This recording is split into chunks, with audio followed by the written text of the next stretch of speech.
Hello friends, இன்னைக்கு நம்ம வீடியோவில் கிர்ச்சாஃப்ஸ் லாவை பற்றி தான் பார்க்க போகிறோம்.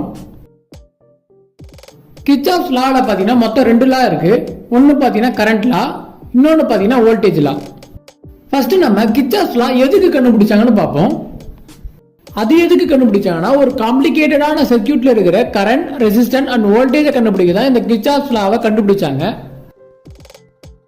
ஃபர்ஸ்ட் நம்ம கிர்ச்சாஃப்ஸ் கரண்ட் லாவை பற்றி பார்ப்போம். அதோட டெஃபினிஷன் என்னன்னா, the algebraic sum of currents entering and leaving a junction in an electrical circuit must be 0. என்ன ஃப்ரெண்ட்ஸ், ஒண்ணுமே புரியல, புரியுற மாதிரி சொல்றேன். ஸோ ஃபுல்லா வீடியோ பாருங்க.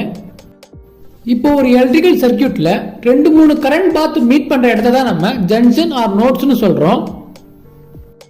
ஸோ இந்த ஜங்ஷன்ல பாத்தீங்கன்னா எந்த அளவுக்கு கரண்ட் என்டர் ஆகுதோ அந்த அளவுக்கு கரண்ட் வெளியே போகும்.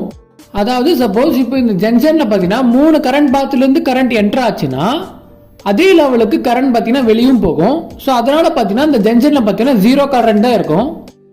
ஸோ இதுதான் இந்த கிர்ச்சாஃப்ஸ் கரண்ட் லா சொல்றாங்க. இப்போ இந்த டெஃபினிஷனை படிப்போம். The algebraic sum of current entering and leaving a junction in an electrical circuit must be 0. So இப்போ உங்களுக்கு இந்த கிர்ச்சாஃப்ஸ் கரண்ட் லாவை பத்தி புரிஞ்சிருக்கும் நம்புறேன். இப்போ நம்ம கிர்ச்சாஃப்ஸ் வோல்டேஜ் லாவை பத்தி பார்ப்போம். ஃபர்ஸ்ட் அதோட டெஃபினிஷனை பார்த்துறோம். The algebraic sum of the potential difference, அதாவது voltage in a closed loop of a circuit must be 0. என்ன ஃப்ரெண்ட்ஸ், இதுவும் ஒன்றும் புரியல. ஸோ புரியுற மாதிரி சொல்றேன், ஃபுல்லா வீடியோ பாருங்க.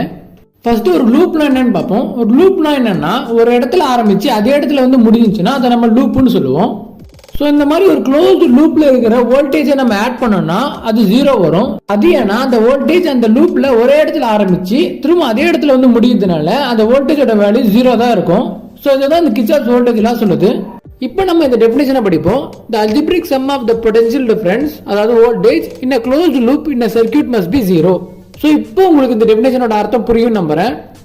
ஸோ ஓகே ஃப்ரெண்ட்ஸ், உங்களுக்கு இந்த வீடியோவில் Kirchhoff's current law and voltage லாவை பற்றி புரிஞ்சிருக்கும் நம்புறேன். உங்களுக்கு இந்த வீடியோ பிடிச்சிருந்தா லைக் பண்ணுங்க, ஷேர் பண்ணுங்க, சப்ஸ்கிரைப் பண்ணுங்க. தேங்க்யூ.